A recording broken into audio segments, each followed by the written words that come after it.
Welcome to another week of Ether Raids. We're taking on Karen here in our first match of Light Season for this week, and we're going to go with the I team because we got a little bit lucky here. We're facing a 6-unit team, which is very rare. I haven't taken any losses. It's just super duper luck. I'm quite surprised at this, so we're going to throw Ike at it just to get through it pretty quickly.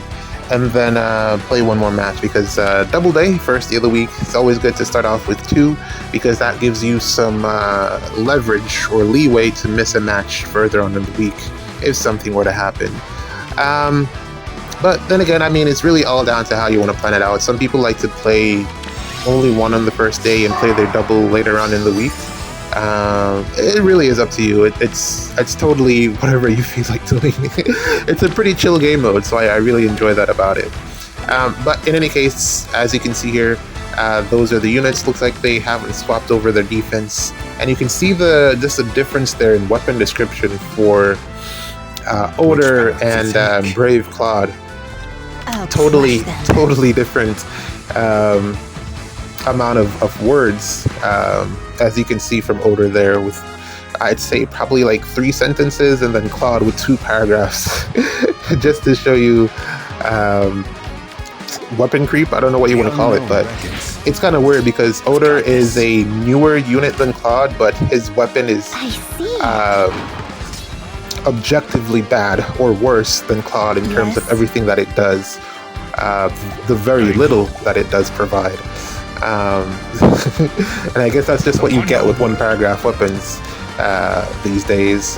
Nothing very much, although I think they could probably do more with it, because all you need to do is just have a sentence that says distant counter, all stats up 5, and then no follow-up. You know, probably like 4 sentences, and you have a good weapon. Whatever they're doing these days just doesn't make any sense. The convoluted nature of these weapons descriptions, it's just ridiculous, man. Distant counter, that's one set. That's literally distant counter. That's 1 word. That's 1 word. Distant counter. Or okay, no, that's 2 words. Distant counter. All stats up, however much you want it to be. Let's say 14. Fine, that seems to be what they're giving out these days. Or they could even put the X in there. It'll still fit. That's probably like 2 lines. And then one other thing, damage reduction, 40% damage reduction. 3 lines. I don't see why it has to be so long. That's 3 lines, and the weapon description is already done. Anyways, I don't know, man. I think the conspiracy about them getting paid by lines is probably true, because that's the only way this thing makes any form of sense. Yeah, that being the case, we're going to be using Veil this week because I have no interest in using Freya. She's just really old as a mythic, and I can't really do that much with her, so we're going to go with Veil. Didn't want to rebless any of the other units, even though I could, but I don't need to. It was challenging enough putting together a defense. I wasted a lot of blessings there, so let's save a couple, see what we can do, or see if we need them later on down the line. The defense that I ended up coming up with, I don't know how it'll do, but I am trying something different out, just to see how it will perform, and then yeah, we'll see where that leaves us. Great Ether! Yeah, Ike just being in the chat here. Veil is interesting support for this Ike because he should get hit with less specials, so that's totally appreciated. It was either Veil or Lumera for the stone terrain, but I already have Gato here, so I figured let's just go with Veil for the drive scowl. It works out more in my favor. Yeah, not a lot going on this week. I'm really just I spent like so much time putting together that defense. I just hope that it performs well. Yeah. And then I had to put my teams together. A lot of reconfigurations because things are totally different this week than they were before. I was considering doing the setup with Upon your word. what's her face? Bless them. Deirdre, legendary Deirdre. Good morning. I see. I don't know if I kind of changed my mind at the last minute. She needs. I'd have to fodder one of my veils to her, and I don't know if I want to do that. I probably can do it, but I don't know if I want to do that. We'll hold off on that for a little bit longer. But yeah, that's pretty much all that I've been considering. This match is done. Call us lucky for day one. Maybe we'll see an uptake in a challenge for the rest of the week. Alright, here's match number 2. Japanese player here. We're going to go with the Edelgard squad. Edelforce. This team had a baby Robin on it, but I had to swap in Veil for the bonus unit, unfortunately. Maybe I could have swapped out, you know, I could actually swap out Nerthus instead and put in Freyr. Oh, no, I can't, because Freyr isn't a bonus. She doesn't unlock the 7th slot or 6th slot. Yeah, 6th slot. So I wouldn't have been able to use her. Okay, never mind. So we're going to go with a interesting strategy here, just to try to get this to work. We're going to try to take out this Leon, this plus 10 Leon with all the extra stats. We're going to go all the way up there and try to get him off the map, and then figure out the rest of it from there. The baby Golvig here really made laying this out a little bit tricky, because the only unit that I could put in that lane was Veil, so luckily I had Veil on the team. Otherwise, that team slot would have been dead. The merges actually paying dividends on that baby Golvig, because 75 res is quite a lot. Especially when you're trying to shut down enemy units. Maybe if they had Phantom Res, it would have helped out even more, in my opinion. But luckily they don't, so this is the play here. We're going to break this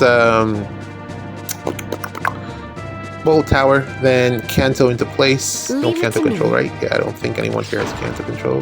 And then we're going to go in with... Okay, Summer Edelgard was supposed to get that kill. I am quite surprised that she doesn't. That really throws a big monkey wrench in the plans. That's a green unit that she's failing to kill. That's pretty bad, actually.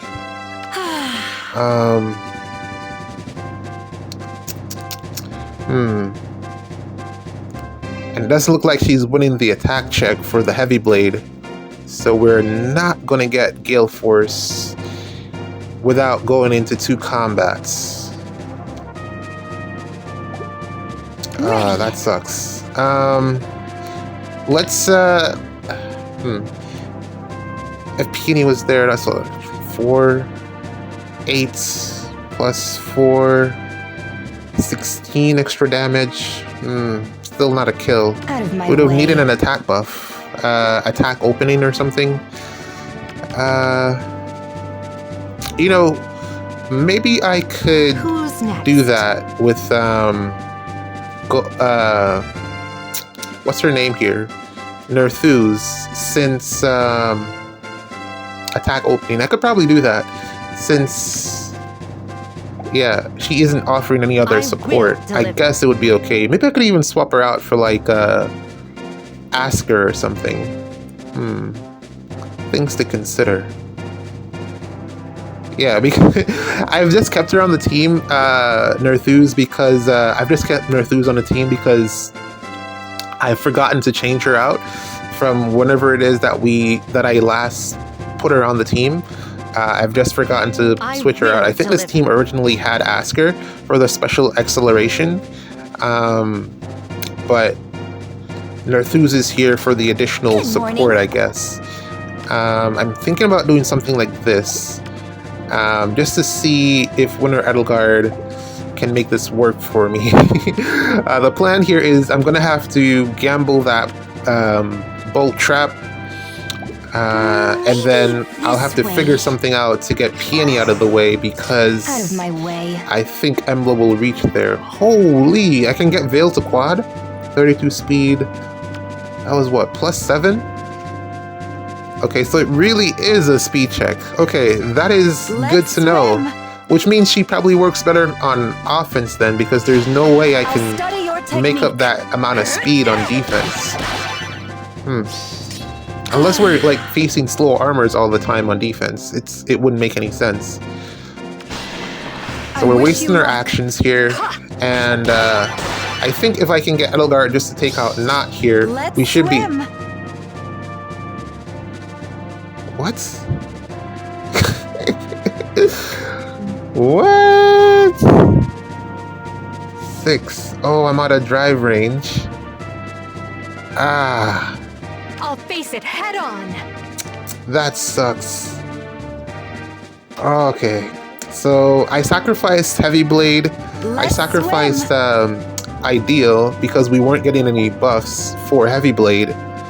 And it looks like Am I needed?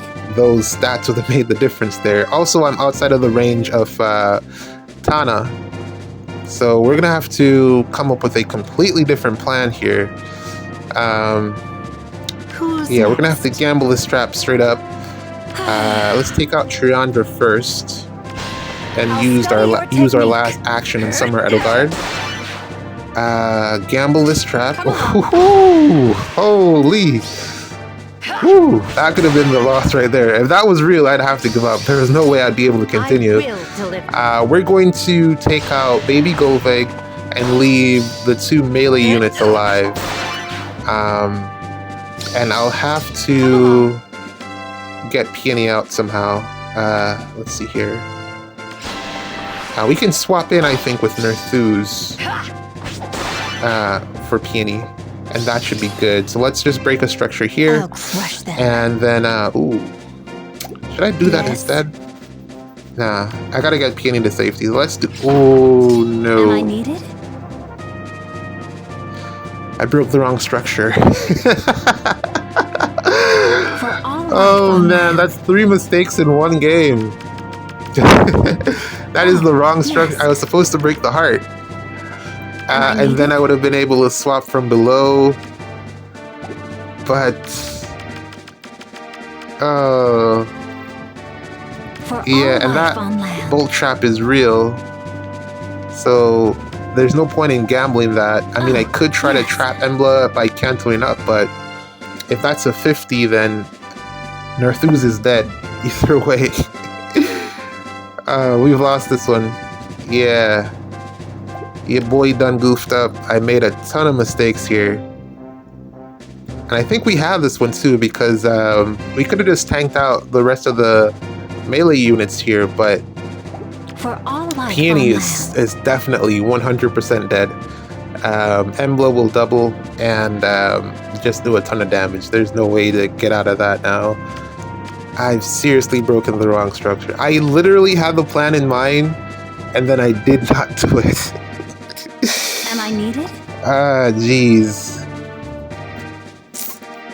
Alright, well, it's still the first match of the week, so it's not the worst thing in the world. Yeah, we can just take this loss, I guess, and play another match. It's totally fine. I'm just really overall upset with myself that I made such a stupid mistake, because it's so obvious. It was so obvious what the plan was, and then I ended up not doing it.